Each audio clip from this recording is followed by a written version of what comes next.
शांत रहने में इतनी शक्ति है कि वह शक्ति अगर चुप रहकर इकट्ठा की जाए तो बुद्धि पहले से 100 गुना तेज हो सकती है और हमारे बोलने का तरीका एकदम बदल सकता है और आकर्षित हो सकता है, जिससे हमें इज्जत भी मिलेगी और हमारी बुद्धि भी 100 गुना पहले से तेज हो जाएगी। इसके पीछे का एक अद्भुत रहस्य हम कहानियों के माध्यम से जानेंगे, तो बिना देर किए चलिए उन कहानियों की शुरुआत करते हैं। पहली कहानी, जब मन अशांत हो तो कुछ समय मौन रहकर हालात समझें और फिर निर्णय लें। मन को मिल सकती है शांति। गौतम बुद्ध से। एक व्यक्ति ने कहा कि मुझे आपसे बहुत सारे प्रश्न पूछना है। बुद्ध ने कहा कि पहले 1 साल तक मौन रखो, फिर प्रश्न पूछना। अशांत मन में प्रश्नों की अधिकता रहती है। प्रश्नों की वजह से हम सही निर्णय नहीं ले पाते हैं। ऐसी स्थिति में कुछ मौन हो जाना चाहिए। मौन रहकर हालात समझेंगे तो मन को शांति मिल सकती है। इस संबंध में गौतम बुद्ध से जुड़ा एक प्रेरक प्रसंग प्रचलित है, जानिए। ये प्रचलित प्रसंग के अनुसार गौतम बुद्ध रोज अपने शिष्यों को उपदेश देते थे। बुद्ध के प्रवचन सुनने शिष्यों के साथ ही अन्य लोग भी पहुंचते थे। एक दिन जब बुद्ध प्रवचन दे रहे थे, तभी एक व्यक्ति पहुंचा और वह बोला कि तथागत, मैं आपसे बहुत सारे प्रश्न पूछना चाहता हूं। मेरा मन बहुत अशांत है। कृपया मेरे प्रश्नों के उत्तर दें ताकि मेरा मन शांत हो सके। बुद्ध ने उससे कहा कि मैं तुम्हारे प्रश्नों के उत्तर जरूर दूंगा, लेकिन तुम्हें 1 साल तक मौन धारण करना होगा। 1 साल के बाद तुम जो भी पूछोगे तुम्हें उसका उत्तर जरूर मिल जाएगा।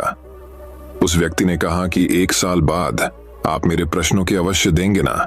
बुद्ध ने कहा कि मैं अपनी बात का पक्का हूं, तुम्हें सारे प्रश्नों के जवाब दूंगा। लेकिन 1 साल बाद बुद्ध की बात मानकर उस व्यक्ति ने मौन व्रत धारण कर लिया।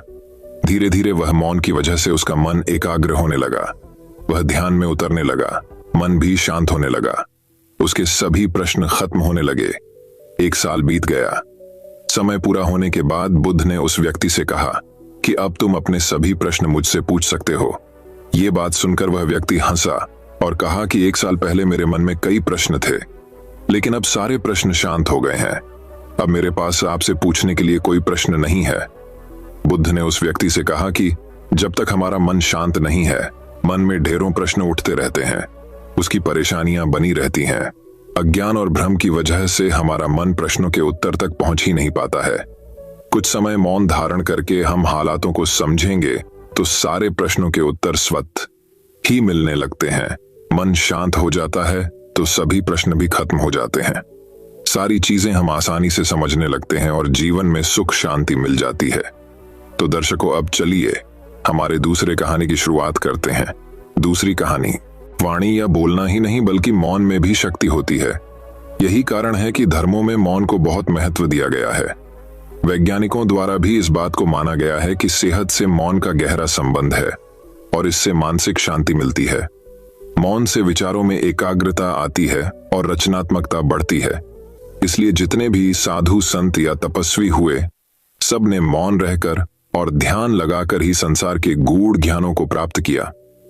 हमारे जीवन में एक नहीं बल्कि बहुत सारे दुखों का कारण बोलना ही है, क्योंकि हमारी समस्या यही है कि हम चुप नहीं रह सकते। हमेशा कुछ न कुछ बोलते ही रहते हैं और आपके बोलने के कारण ही आधे से ज्यादा दुख निर्मित होते हैं। परिवार में कलह क्लेश का कारण भी हमारा बोलना ही होता है। आप जितनी भूख उतना भोजन खाते हैं, जितनी जरूरत उतना कार्य करते हैं। लेकिन क्या आपने इस बारे में कभी सोचा है कि आप कितना बोलते हैं? क्या आप उतना ही बोलते हैं जितनी आवश्यकता है, या अनावश्यक ही सारे दिन बोलते हैं? इस बारे में कभी अकेले बैठकर जरूर सोचिए कि आज आपने दिन भर में कितना बोला, क्या बोला और सबसे जरूर कि क्यों बोला। इनमें से कितनी बातें जरूरी थीं और कितनी अनावश्यक सुनने सुनाने के माहौल से निकले। बाहर मनुष्य की प्रवृत्ति ऐसी है कि वह अपने मन में चल रही बातों को दूसरों को सुनाना चाहता है और दूसरा भी आपके साथ ठीक वही काम करता है। ये बातें किसी अन्य या तीसरे व्यक्ति से संबंधित हो तो सुनने सुनाने का काम और भी दिलचस्पी से होता है। आप फिर जब कभी भी बैठते हैं तो इन्हीं बातों को फिर से दोहराया जाएगा और फिर से इन्हीं बातों पर विचार करेंगे। यह सुनने सुनाने का माहौल जीवन भर चलता रहता है और इस तरह से आप खो देते हैं अपना समय, अपना जीवन, अपनी सोच समझ और वो कीमती पल जिसमें जिया जा सकता है और जिसमें आनंद प्राप्त किया जा सकता है। इसलिए जब तक हम बाहर की ओर बोलते रहेंगे, हमारे भीतर अशांति रहेगी, जिस दिन हम मन से चुप हो जाएंगे तो तब बाहर हमारे मुख से कुछ भी निकले, हम शांत ही रहेंगे। दुनिया में जितनी बुराइयां हैं, परिवार में क्लेश है, पति पत्नी में विवाद है, सब बोलने के कारण ही होते हैं। हम चुप रहना नहीं चाहते हैं, हमेशा सुना देना चाहते हैं, लेकिन व्यर्थ का बोलना ऊर्जा का नष्ट होना है। इसलिए जितने भी बुद्धत्व, साधु और संत हुए वे एकांत की ओर गए, क्योंकि उन्हें अधिक बोलना न पड़े और अधिक सुनना न पड़े। महावीर ने 12 वर्ष और महात्मा बुद्ध ने 10 वर्ष मौन रहने के बाद ज्ञान प्राप्त किया। महर्षि रमण और चाणक्य भी मौन के उपासक थे, लेकिन आप इस संसार में रहकर भी एकांत रह सकते हैं। इसके लिए आपको अपनी उन ऊर्जाओं को बचाना होगा जिसे आप व्यर्थ के शब्दों में नष्ट कर देते हैं। इसलिए उतना ही बोले जितना जरूरी हो। तो दर्शकों, अब चलिए हमारे तीसरी कहानी की शुरुआत करते हैं। तीसरी कहानी, हमेशा मन शांत रखें और आत्मविश्वास कमजोर न होने दें, तभी सुख मिल सकता है। आश्रम में एक संत हमेशा दुखी रहता था और दूसरा संत हमेशा सुखी रहता था। दुखी व्यक्ति ने गुरु से पूछा कि मेरे जीवन में सुख क्यों नहीं है। सकारात्मक सोच की वजह से हम बड़ी बड़ी परेशानियों को दूर कर सकते हैं। इस संबंध में एक कथा प्रचलित है। कथा के अनुसार पुराने समय 2 संत हमेशा साथ रहते थे। दोनों एक ही आश्रम में रहते थे। एक का नाम सुखी और दूसरे का नाम दुखी था। संत सुखी हर हाल में सुखी रहता था, जबकि दूसरा संत हमेशा दुखी रहता था। इस कारण उसका नाम दुखी रख दिया गया था। गांव के लोग अपनी परेशानियां लेकर इन संतों के आश्रम में आते थे। दोनों ही संत अपने अपने तरीके से परेशान लोगों को समाधान भी बताते थे। दुखी संत के समाधान भी बहुत अच्छे होते थे, जिनसे लोगों की चिंताएं दूर हो जाती थीं। दोनों ही संतों की जीवन शैली भी एक समान थी, लेकिन विचार एकदम अलग थे। दुखी संत अपने दुखों का कारण समझ नहीं पा रहा था। एक दिन वह अपने गुरु के पास गया और उनसे ये प्रश्न पूछा कि लोगों ने मेरे चेहरे के हाव भाव को देखकर मेरा नाम ही दुखी रख दिया है। मैं भी संत सुखी की तरह ही दैनिक पूजा पाठ करता हूँ, हर काम ईमानदारी से करता हूँ, फिर भी मेरे जीवन में दुख ही दुख क्यों है। गुरु ने दुखी संत से कहा कि तुम दोनों एक जैसे काम करते हो, लेकिन दोनों के सुख दुख के भाव अलग अलग हैं। सुखी संत का मन हमेशा शांत रहता है, वह संतोषी है, उसे खुद पर भरोसा है कि वह बड़ी से बड़ी परेशानियों को आसानी दूर कर सकता है, इसीलिए हमेशा सुखी रहता है, जबकि तुम हर हाल में अशांत रहते हो, परिणाम को लेकर कभी भी संतुष्ट नहीं होते, तुम्हें खुद पर भरोसा ही नहीं है, इस कारण तुम दुखी रहते हो। कथा की सीख मन की शांति और आत्मविश्वास ही व्यक्ति को बड़ी बड़ी परेशानियों से बाहर निकालता है। इसीलिए खुद पर भरोसा करें और मन शांत रखकर काम करें, तभी सुख और सफलता मिल सकती है। तो दर्शकों, अब चलिए हमारे चौथी कहानी की शुरुआत करते हैं। चौथी कहानी, हरे भरे हिमालय के पहाड़ों के बीच, फुसफुसाते हुए देवदार के पेड़ों और लहराते प्रार्थना झंडों के बीच प्रकाश नाम का एक भिक्षु रहता था। वह मौन साधना के प्रति अपने अटूट समर्पण के लिए दूर दूर तक जाने जाते थे। प्रकाश ने कई साल पहले मौन रहने की शपथ ली थी और केवल इशारों, अभिव्यक्तियों और कभी कभार लिखित नोट के माध्यम से संवाद करने का विकल्प चुना था। हर सुबह जैसे ही पहली रोशनी बर्फ से ढकी चोटियों को चूमती थी, प्रकाश अपने फर के साधारण बिस्तर से उठते थे और एक मौन प्रार्थना के साथ अपने दिन की शुरुआत करते थे। फिर वह प्राचीन बोधि वृक्ष के नीचे ध्यान करते थे।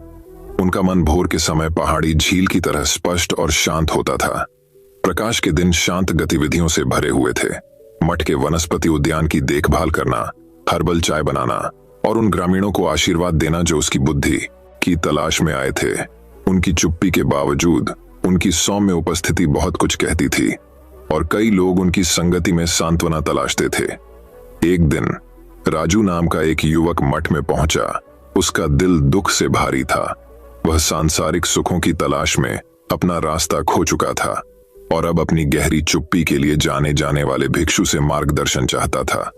जैसे ही राजू प्रकाश के चरणों में बैठा, भिक्षु ने उसे ऐसी आंखों से देखा जो सतह से परे उसकी परेशान आत्मा की गहराई में देख रही थीं। बिना कुछ कहे प्रकाश ने राजू को कागज की एक खाली शीट और एक कलम दी। भ्रमित लेकिन उत्सुक, राजू ने झिझकते हुए कलम उठाया और लिखना शुरू कर दिया। उसके शब्द तेज नदी की तरह बह रहे थे। उसके डर, पछतावे और इच्छाओं को बाहर निकाल रहे थे। जैसे ही उसने लिखना समाप्त किया, उसने कागज प्रकाश के फैले हुए हाथ में रख दिया। शांत मुस्कान के साथ प्रकाश ने कागज पर लिखे शब्दों को पढ़ा और फिर उसे तोड़ मरोड़ कर अग्निकुंड में फेंक दिया। जैसे ही आग की लपटों ने कागज को भस्म कर दिया, राजू को अपने ऊपर मुक्ति का एहसास हुआ, मानो उसका बोझ कागज के साथ जल रहा हो। उस दिन से राजू मठ का नियमित आगंतुक बन गया। प्रकाश के साथ मौन चिंतन में बैठा और उसकी उपस्थिति की शांति में शांति पा रहा था। उसने हवा की फुसफुसाहट, पत्तों की सरसराहट और अपने दिल की धड़कन सुनने की कला सीखी। जैसे जैसे मौसम बदला और बर्फ पिघलकर पहाड़ों पर बहने वाली नदियों में बदल गई, राजू को मौन का सही अर्थ समझ में आया। ये केवल शब्दों की अनुपस्थिति नहीं थी, बल्कि एक गहरी आंतरिक शांति की उपस्थिति थी, जिसने किसी को ब्रह्मांड को उसकी असंख्य आवाजों में बोलते हुए सुनने की अनुमति दी। चांदनी रात में जब वे टिमटिमाते तारों के नीचे बैठे थे, प्रकाश ने आखिरकार अपना मौन व्रत तोड़ दिया और पहाड़ी हवा की तरह धीमी आवाज में राजू से बात की। उन्होंने कहा, मौन शून्यता नहीं है, यह वह स्थान है जहां आत्मा अपनी सच्ची आवाज पा सकती है, जहां ज्ञान और शांति निवास करती है। इन शब्दों के साथ राजू को उस भिक्षु के प्रति कृतज्ञता और श्रद्धा की गहरी भावना महसूस हुई, जिसने उसे आत्मखोज की यात्रा में मार्गदर्शन किया था।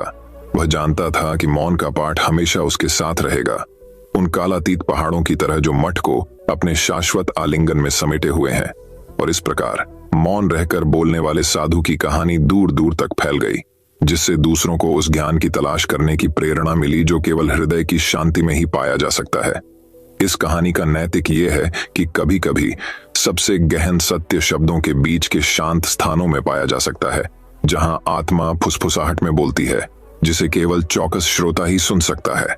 प्रकाश की तरह हम सभी मौन की शक्ति को अपनाना सीखें और ये हमें आंतरिक शांति और ज्ञानोदय के मार्ग पर मार्गदर्शन करे।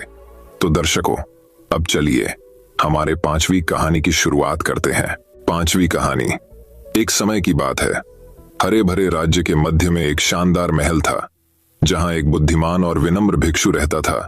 यह भिक्षु अपने गहन ज्ञान और भौतिक संसार के दायरे से परे देखने की क्षमता के लिए दूर दूर तक जाना जाता था। राज्य के राजा ने भिक्षु की बुद्धिमत्ता के बारे में सुनकर बहुत महत्वपूर्ण मामलों पर उसकी सलाह लेने का फैसला किया। राज्य चलाने के बोझ से बोझिल होकर राजा साधु के महल की ओर चल पड़ी। जैसे ही वह महल के शांत बगीचों में दाखिल हुआ, राजा उस जगह पर छाई शांति से दंग रह गया। पक्षी मधुर चहचहा रहे थे, रंग बिरंगे फूल खिल रहे थे और पेड़ों के बीच से हल्की हल्की हवा चल रही थी।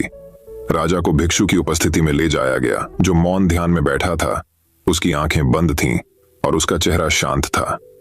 राजा झिझक रहे थे, समझ नहीं पा रहे थे कि कैसे शुरुआत करें, लेकिन भिक्षु ने अपनी आंखें खोली और धीरे से मुस्कुराए।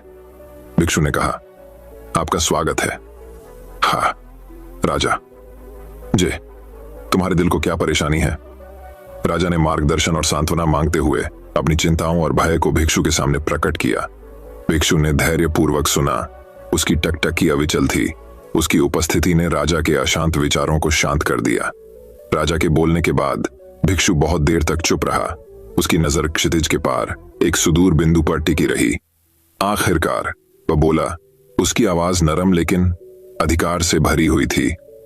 हाँ राजा, भिक्षु ने कहा, आपकी परेशानियों का उत्तर दुनिया के कोलाहल में नहीं, बल्कि आपके दिल की शांति में है। अपने भीतर की शांति की तलाश करें और आपको बुद्धिमानी और न्यायपूर्वक शासन करने की ताकत मिलेगी। राजा साधु के शब्दों से अचंभित रह गया, क्योंकि वे उसकी जटिल समस्याओं के समाधान के लिए बहुत सरल लग रहे थे, लेकिन उन्होंने उन्हें दिल से लगा लिया और कुछ समय शांत चिंतन में बिताने का संकल्प लिया। जैसे जैसे दिन हफ्तों में बदल गए, राजा दरबार की हलचल से दूर चले गए और महल के बगीचों में आराम तलाशने लगे। वह एक ऊंचे पेड़ की छाया के नीचे बैठ गया। उसका मन शांत था और उसका दिल शांत था, और उस चुप्पी में उसे उन सवालों के जवाब मिल गए जो उसे इतने लंबे समय से परेशान कर रहे थे। जब राजा अपने एकांत से बाहर आया तो वह बदला हुआ आदमी था। उनकी प्रजा ने उनकी आंखों में नई बुद्धि और करुणा देखी और उनके सौम्य शासन के तहत राज्य समृद्ध हुआ। और साधु मुस्कुराया, यह जानकर कि राजा ने वास्तव में मौन की शक्ति को समझ लिया है। कहानी का सार यह है कि सच्चा ज्ञान दुनिया के शोर में नहीं, बल्कि हमारे अपने दिलों की शांत गहराइयों में निहित है। मौन की शांति में हम अपने गहरे सवालों के जवाब पाते हैं और जीवन की चुनौतियों का साहस और शालीनता के साथ सामना करने की ताकत पाते हैं। हम सभी साधु और राजा की सीख को याद रखें और मौन से मिलने वाली शांति में सांत्वना तलाशें। तो दर्शकों, अब चलिए हमारे छठी कहानी की शुरुआत करते हैं। छठी कहानी, मौन की शक्ति। प्रेरणादायक कहानी। एक बार एक किसान था जिसे पता चला कि उसकी घड़ी खेत में खो गई है। पल यह कोई साधारण घड़ी नहीं थी, क्योंकि उसके लिए इसका भावनात्मक महत्व था। काफी देर तक घास ढूंढने के बाद उसने हार मान ली और खलिहान के बाहर खेल रहे बच्चों के एक समूह से मदद मांगी। उसने उनसे वादा किया कि जो व्यक्ति इसे ढूंढेगा उसे इनाम दिया जाएगा। यह सुनकर बच्चे जल्दी से खलिहान के अंदर चले गए। घास के चारों ओर घूमे, लेकिन फिर भी उन्हें घड़ी नहीं मिली। जब किसान अपनी घड़ी ढूंढना छोड़ने ही वाला था, तभी एक छोटा लड़का उसके पास आया और एक और मौका देने को कहा। किसान ने उसकी ओर देखा और सोचा, क्यों नहीं, आखिरकार ये बच्चा काफी ईमानदार दिखता है। इसलिए किसान ने छोटे लड़के को वापस खलिहान में भेज दिया। थोड़ी देर बाद छोटा लड़का हाथ में घड़ी लेकर बाहर आया। किसान खुश और आश्चर्यचकित था और इसलिए उसने लड़के से पूछा कि जहां बाकी लोग असफल हो गए थे, वहां वह कैसे सफल हो गया। लड़के ने उत्तर दिया, मैंने जमीन पर बैठकर सुनने के अलावा कुछ नहीं किया। सन्नाटे में मैंने घड़ी की टिक टिक सुनी और बस उस दिशा में देखने लगा। संदेश, एक शांत दिमाग एक सक्रिय दिमाग की तुलना में बेहतर सोच सकता है।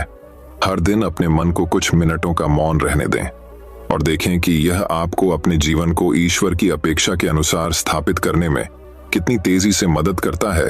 शिक्षा, आत्मा हमेशा जानती है कि खुद को ठीक करने के लिए क्या करना है। चुनौती मन को शांत करने की है। तो दर्शकों, अब चलिए हमारे 7वीं कहानी की शुरुआत करते हैं। 7वीं कहानी, मौन की शक्ति इतनी बड़ी है जिसके आगे हर कोई झुक जाता है। सास बहू की तकरार के किस्से तो पूरी दुनिया में मशहूर है। कुछ किस्से आपको गुदगुदाते हैं, वहीं कुछ किस्से आपको बहुत जरूरी सीख भी देते हैं। आइए एक ऐसा किस्सा ही हम जानते हैं। एक गांव में सास बहू रहती थी। दोनों में छोटी छोटी बातों पर लड़ाई होती रहती थी। सास अपना रसूख जमाने के लिए बहू को हमेशा खरी खोटी सुनाया करती थी।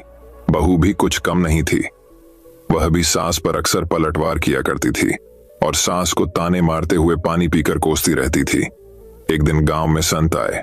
बहू ने संत की काफी देखभाल की। संत बहू की सेवा से काफी प्रसन्न हुए। एक दिन मौका देखकर बहू ने संत से निवेदन किया कि वह उसको कोई ऐसा उपाय बताए कि उसकी सास की बोलती बंद हो जाए। बहू के निवेदन करने पर संत ने कागज पर एक मंत्र लिखकर उसको दे दिया और कहा कि जब भी तुम्हारी सास तुमको बुरा भला बोले, तुम इस मंत्र को कागज पर लिखना और अपने दांतों के बीच दबा लेना। दूसरे दिन जब सास ने बहू के साथ झगड़ा किया और उसको अपशब्द कहे, तो सास ने संत के कहे अनुसार किया और मंत्र को कागज पर लिखकर अपने दांतों के बीच दबा लिया। इस स्थिति में बहू सास को कोई जवाब नहीं दे पाई। यह सिलसिला लगातार 2-3 दिनों तक चलता रहा। एक दिन सास ने बड़े प्रेम से बहू से कहा कि अब मैं तुमसे कभी नहीं लड़ाई करूंगी, क्योंकि अब तुमने मेरी गाली के जवाब में गाली देना बंद कर दिया है। बहू ने सोचा मंत्र का असर हो गया है और सास ने हथियार डाल दिए हैं। दूसरे दिन बहू संत के पास गई और कहा कि मेरी सास पर आपके दिए हुए मंत्र का असर हो गया है और उसकी सास ने अब उससे लड़ाई करना बंद कर दिया है। संत ने बहू को जवाब देते हुए कहा कि यह मंत्र का नहीं, मौन का असर है। तो दर्शकों, अब चलिए हमारे 8वीं कहानी की शुरुआत करते हैं। 8वीं कहानी, मन को शांत करना चाहते हैं तो यह है सही रास्ता। इस बात को ध्यान रखें कि आपकी परेशानी सिर्फ आपके मन की एक स्थिति है। इससे छुटकारा पाने के लिए मन को शांत रखते हुए सही उपायों पर काम भी आपको ही करना होगा। अगर आप चाहते हैं कि आपका मन शांत हो जाए तो ये कहानी आपकी मदद करेगी। एक सेठ के पास बहुत धन संपत्ति थी, किंतु फिर भी उसके मन को शांति न थी। एक दिन किसी व्यक्ति ने बताया कि किसी नगर में एक साधु रहता है। वह लोगों को ऐसी सिद्धि देता है जिससे मनचाही वस्तु प्राप्त हो जाती है। सेठ उस साधु के पास जाकर बोला, महाराज, मेरे पास बहुत पैसा है लेकिन मन की शांति नहीं है। साधु ने कहा कि बेटा, जैसा मैं करूं उसे चुपचाप देखते रहना, इससे तुम्हें मन में शांति करने की युक्ति मिल जाएगी। अगले दिन साधु ने सेठ को कड़ी धूप में बिठाए रखा और खुद कुटिया में चले गए। सेठ गर्मी से बेहाल हो गया मगर चुप रहा। दूसरे दिन साधु ने उसे कुछ भी खाने पीने को नहीं दिया और स्वयं तरह तरह के पकवान खाता रहा। सेठ इस दिन भी चुप रहा।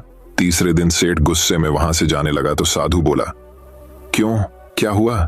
इस बात पर सेठ बोला, महाराज, मैं यहाँ बड़ी आशा लेकर आया था, किंतु मुझे यहाँ निराशा ही मिली।